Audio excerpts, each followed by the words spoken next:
I'm not a real big reader. I can read. I can. I swear I can. I just don't read recreationally, you know? I can't just sit back and crack open a book. I'm too easily distracted by lights and sounds and colors.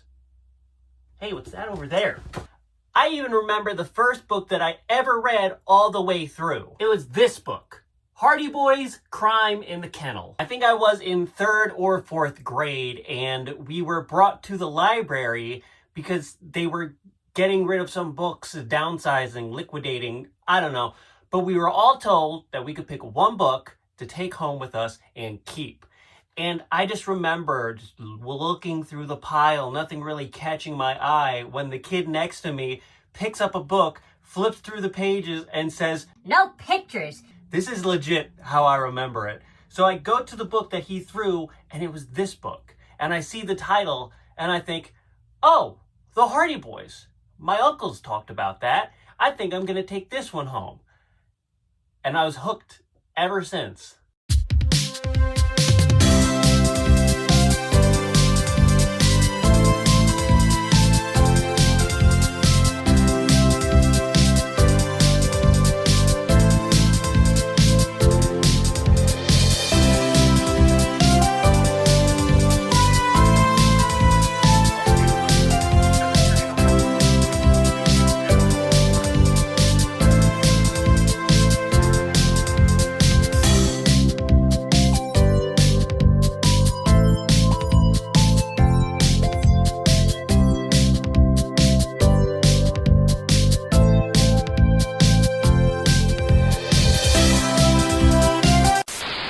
The Hardy Boys was a series of young adult detective mystery stories written by many authors under the pseudonym Franklin W. Dixon. It follows Frank Hardy and his younger brother Joe, the boys of the Hardy Boys, solving mysteries around their town of Bayport, sometimes with the help of their friends, sometimes with the help of their detective father, Fenton Hardy.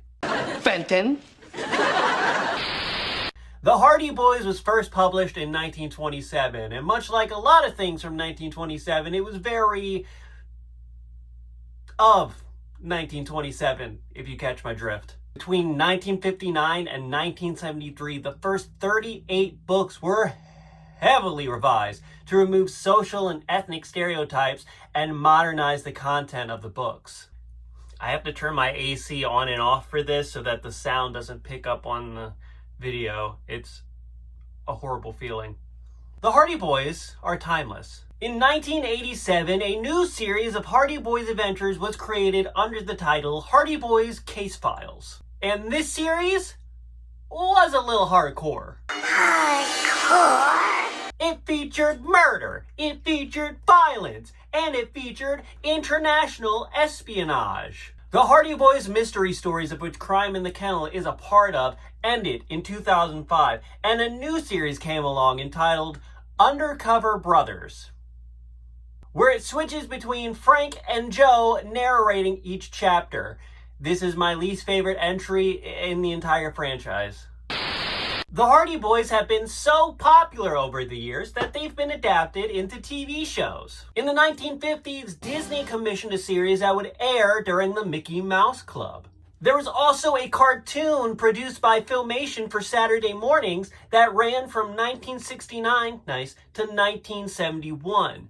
And in 1977, ABC aired what I think is the definitive Hardy Boys TV show, or at least the one that everyone remembers the most, The Hardy Boys Nancy Drew Mysteries. This show featured alternating stories about, you guessed it, the Hardy Boys and Nancy Drew. This primetime series starred Parker Stevenson, who would later go on to be on Baywatch, and teen idol Sean Cassidy, playing Frank and Joe Hardy respectively. There was another series in 1995 that only ran for 13 episodes, produced by Canadian company Nelvana, featuring the boys solving mysteries in their 20s. Yet another Hardy Boys series began airing in December of 2020, this time on streaming. This adaptation aired on YTV in Canada and on Hulu here in the States. It starred Rowan Campbell as Frank and Alexander Elliott as Joe, and these two look more like father and son than they do brothers, but hey,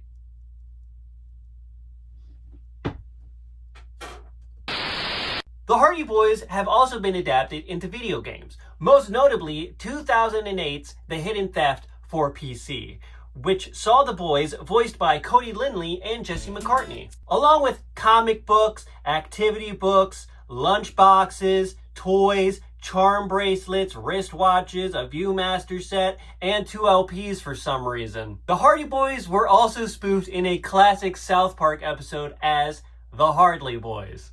I think we better call in the Hardly Boys. Oh no, not the goddamn... The Hardly Boys, 2 young whippersnappers with a taste for solving mystery.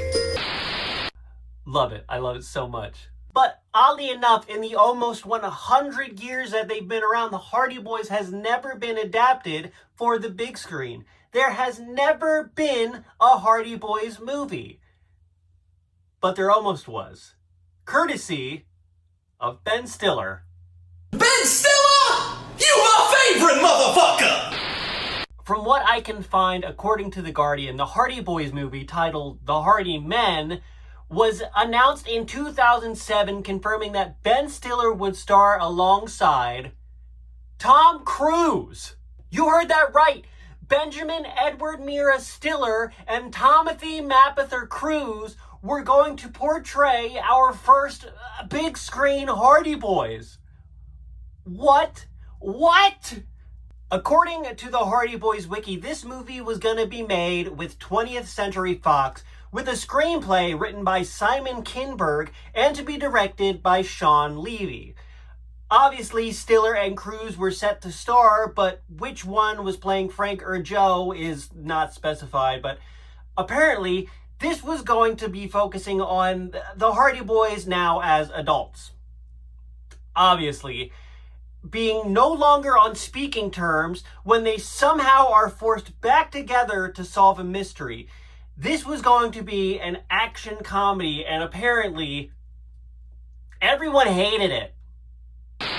This proposed movie was apparently massively unpopular with Hardy Boys fans. I do remember when I first heard about the movie, I think it was post Tropic Thunder, and being a little confused and hesitant because I loved the books and I was kind of concerned where it would go. But now, after the success of movies like 21 Jump Street,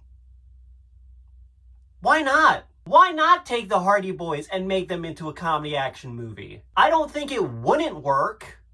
But unfortunately, much like my own Hardy Boys film adaptations, this movie never materialized. And it's kind of a shame because it has talented people behind it. Sean Levy has been directing Stranger Things from the jump. Ben Stiller has always been killing it. And Tom Cruise is Tom Cruise. As crazy as he is Tom Cruise. But what could have been, you know? Say la vie. My name is Travis, and this is Wonder Nerd. Hey, do you like videos about movies, TV shows, snacks, etc.? Well, then consider subscribing to the channel, where I make videos about movies, TV shows, snacks, etc. Hey, I'm trying to get to 1,000 followers eventually. If you'd like to be a part of that, subscribe and share this YouTube channel and all of my videos with friends and family members and people you meet on the street. I'm glad that you guys are enjoying the content. Like I said, I've been trying to be more consistent with my upload schedule now that I have a house and house responsibilities. You know, there's a yard outside that I haven't cut in a long time, and it's not because of YouTube, it's because I'm lazy. I try to upload every single Monday. Sometimes I don't, but hey, c'est la vie. It's my word of the day. My name is Travis, and remember, nerds rule.